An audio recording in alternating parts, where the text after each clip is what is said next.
നമസ്കാരം. Israel Palestine സംഘർഷം അയവില്ലാതെ തുടരുകയാണ്. ഐക്യരാഷ്ട്രസഭയിൽ പലസ്തീന് അംഗത്വം നൽകുന്നതുമായി ബന്ധപ്പെട്ട പ്രമേയം കഴിഞ്ഞ ദിവസമാണ് പരിഗണനയ്ക്ക് വന്നത്. ഏതാനും ചുരുക്കം ചില രാഷ്ട്രങ്ങൾ ഒഴികെ ഇന്ത്യ ഉൾപ്പെടെയുള്ള രാജ്യങ്ങളെല്ലാം പലസ്തീൻ്റെ അംഗത്വത്തെ പിന്തുണയ്ക്കുകയായിരുന്നു. ഇസ്രായേലിൻ്റെ പ്രതിനിധി അതിനെതിരെ വളരെ രോഷാകുലമായിട്ടാണ് ഐക്യരാഷ്ട്രസഭയിൽ പ്രതികരിച്ചത്. അദ്ദേഹം അവിടുത്തെ പ്രധാനപ്പെട്ട ചില രേഖകളും മറ്റും കീറിയെറിയുകയും പലസ്തീൻ എന്ന മറ്റൊരു ഭീകര രാഷ്ട്രത്തെ കൂടി ഈ ഐക്യരാഷ്ട്രസഭയിലേക്ക് മാടി വിളിക്കുകയാണ് എന്നൊക്കെ അഭിപ്രായം പറഞ്ഞ് അദ്ദേഹം തൻ്റെ രോഷം പ്രകടിപ്പിക്കുകയൊക്കെ ചെയ്തത് നമ്മൾ കണ്ടതാണ്. അമേരിക്ക കഴിഞ്ഞ ദിവസം അഭിപ്രായപ്പെട്ടത് ഹമാസ് ഇസ്രായേലിൽ നിന്ന് ബന്ദികളാക്കിയ ഇസ്രായേൽ പൗരന്മാരെ വിട്ടുകൊടുക്കാൻ തയ്യാറാണ് എങ്കിൽ വെടിനിർത്തലിന് ഇസ്രായേൽ തയ്യാറാണ് എന്നാണ് അമേരിക്ക കഴിഞ്ഞ ദിവസം പറഞ്ഞത്. ഇസ്രായേൽ ഇതിനുമായി ബന്ധപ്പെട്ട് യാതൊന്നും ശബ്ദിച്ചിട്ടില്ല. ഇസ്രായേൽ ഗാസയ്ക്ക് പുറമെ മറ്റ് മേഖലകളിലേക്കും ആക്രമണം രൂക്ഷമാക്കിക്കൊണ്ടിരിക്കുകയുമാണ്. അമേരിക്ക ഇതിനിടയിൽ എന്തുകൊണ്ടാണ് ഈ അഭിപ്രായം പറഞ്ഞത്? ബന്ദികളെ മോചിപ്പിക്കുകയാണ് എങ്കിൽ വെടിനിർത്തലിന് ഇസ്രായേൽ തയ്യാറാണ് എന്ന് ഇസ്രായേൽ എന്തുകൊണ്ട് പറഞ്ഞില്ല? അമേരിക്ക എന്തുകൊണ്ട് പറയുന്നു? എന്തുകൊണ്ടാണ് ഹമാസ് ഇതുവരെയും ബന്ദികളെ വിട്ടുകൊടുത്തുകൊണ്ട് ഈ പ്രശ്നം അവസാനിപ്പിക്കാൻ ശ്രമിക്കാത്തത്? ഈ ചോദ്യങ്ങളെല്ലാം നമ്മൾ പലവട്ടം ചോദിച്ചു കൊണ്ടിരിക്കുകയാണ്. പക്ഷേ ഇതിനെല്ലാം ഒരു ഉത്തരമുണ്ട്. എന്തുകൊണ്ടാണ് ഹമാസ് ബന്ദികളെ ഇസ്രായേലിന് കൈമാറിക്കൊണ്ട് അവരുടെ ജീവൻ രക്ഷിക്കുന്നില്ല? അല്ലെങ്കിൽ അവർ എന്തുകൊണ്ടാണ് ഈ സംഘർഷം, ആയിരക്കണക്കിന് പലസ്തീനികൾ മരിച്ചു വീഴുന്നതിൻ്റെ കാരണം ഈ ബന്ദികളാണ്?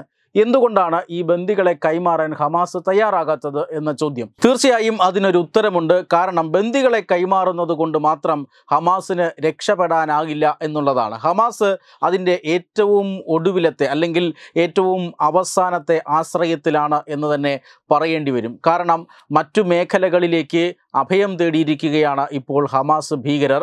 ഹമാസിൻ്റെ കയ്യിൽ മാത്രമല്ല ഇസ്രായേലിൽ നിന്നും പിടിച്ച ബന്ദികൾ ഉള്ളത്. ഇത് ബന്ദികളിൽ പലരും അവിടെ തന്നെയുള്ള മറ്റ് ജിഹാദി ഭീകര ഗ്രൂപ്പുകളുണ്ട്, ഇവരുടെയും കൂടി കയ്യിലാണ്. അതുകൊണ്ട് തന്നെ ഹമാസ് മാത്രം വിചാരിച്ചാൽ ഇസ്രായേലിൻ്റെ ബന്ദികളെ പൂർണ്ണമായും കൈമാറാൻ കഴിയില്ല എന്നുള്ളതാണ് ഒന്നാമത്തെ കാര്യം. രണ്ടാമത്തതും ഏറ്റവും പ്രധാനപ്പെട്ടതുമായ കാര്യം എന്നത് ഹമാസ് ഇവരെ അല്ലെങ്കിൽ ഈ ഇസ്രായേലിൽ നിന്ന് പിടിച്ചു കൊണ്ടുവന്ന ബന്ദികൾ ഹമാസിൻ്റെ കയ്യിൽ ഉള്ളത് കൊണ്ട് മാത്രമാണ് അവർക്ക് പലസ്തീൻ്റെ പല ഭാഗങ്ങളിലും ഒളിച്ചിരുന്ന് പ്രവർത്തിക്കാൻ സാധിക്കുന്നത്.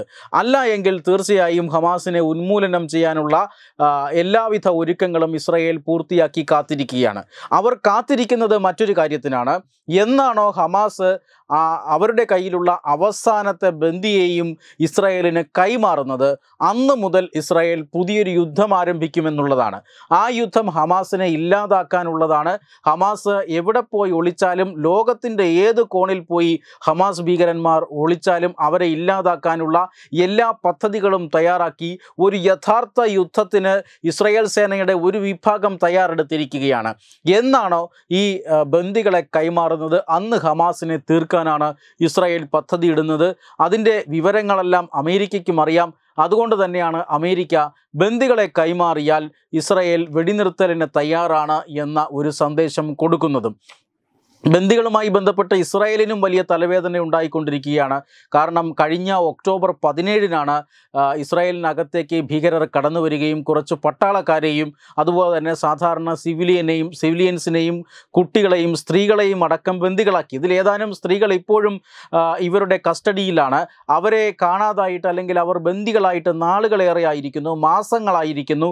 ഇവിടെ ഇസ്രായേലിൽ ഈ ബന്ദികളുടെ ബന്ധുക്കളെല്ലാം വലിയ രീതിയിൽ പ്രക്ഷോഭം ആരംഭിച്ചിരിക്കുന്നു.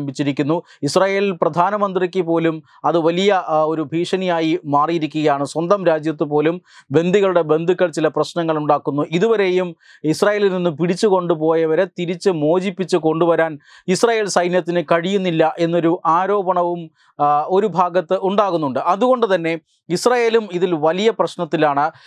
ഏതു വിധേനയും ബന്ദികളെ വീണ്ടെടുക്കും. ഹമാസിനെ പൂർണ്ണമായും തകർത്ത് കളയാൻ അവർക്ക് ഒരു പ്രശ്നമാകുന്നതും ഈ ബന്ദികൾ ബന്ദികൾ തന്നെയാണ്. ഏതു വിധേനയും ഹമാസിനെ പ്രലോഭിപ്പിച്ച് ബന്ദികളെ കൈമാറാനുള്ള ചുമതല ഇപ്പോൾ അമേരിക്ക ഏറ്റെടുത്തിരിക്കുകയാണ്. അവസാന ബന്ദിയെ വിട്ടുകൊടുത്തു കഴിഞ്ഞാൽ ഹമാസ് ആത്മഹത്യ ചെയ്യുന്നതിന് തുല്യമാണ് എന്ന് അവർക്കും അറിയാം. മറ്റു ഭീകരവാദ സംഘടനകളും ഈ ബന്ദികളെ, ഇസ്രായേലിൽ നിന്നുള്ള ബന്ദികളെ പ്രതിരോധമാക്കിക്കൊണ്ട് അവരെ ഉപയോഗിച്ചുകൊണ്ട് ഒളിച്ചിരിക്കുന്നുണ്ട്. എന്തായാലും കൂടുതൽ സങ്കീർണതകളിലേക്ക് ഈ പശ്ചിമേഷ്യൻ പ്രശ്നം കടക്കുകയാണ് എന്നാണ് ലഭിക്കുന്ന സൂചന. ഹമാസിനെ തീർക്കാൻ തയ്യാറായി ഇസ്രായേൽ സൈന്യത്തിൻ്റെ ഒരു വിഭാഗമുണ്ട്. ബന്ദികളെ മോചിപ്പിക്കാനും അല്ലെങ്കിൽ ബന്ദികളെ ജീവിച്ചിരിപ്പുണ്ടോ ഇല്ലയോ, അവസാന ബന്ദിയും ഇസ്രായേലിലേക്ക് കടന്നു വരുന്ന നിമിഷം, അല്ല എങ്കിൽ ബന്ദികൾ ജീവിച്ചിരിപ്പില്ല എന്ന് ഇസ്രായേലിന് മനസ്സിലാകുന്ന നിമിഷം ഹമാസിൻ്റെ അന്ത്യം എന്നാണ് ഇപ്പോൾ ഇസ്രായേൽ സൈന്യം പറഞ്ഞുകൊണ്ടിരിക്കുന്നത്. വെബ് ഡെസ്ക് തത്തുമൈ ന്യൂസ്.